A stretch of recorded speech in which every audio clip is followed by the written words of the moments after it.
Аралық мониторингті 27 желтоқсанға дейін толтыру керектігі туралы хат келді ме? Білім кез платформасындағы автоматтандырылған мониторинг арқылы толтырудың ең оңай тәсілін көрсетейін. Ол үшін платформаға өзіңіздің логин мен құпия сөзіңізді енгізіңіз. Кейін кіру батырмасын басыңыз.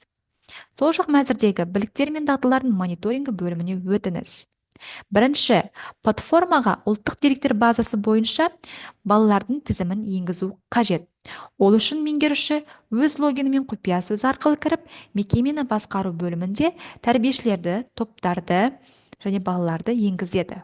Екінші, мониторинг кезеңін таңдайсыз, мысалы аралық мониторингі. Үшінші, балалардың тізімі бойынша бір баланы толтырамыз. Көз батырмасын басып, 5 дағдының бірін таңдаңыз. Алдыңызда тұрған берілген критерийлердің индикаторын толтырып шығыңыз.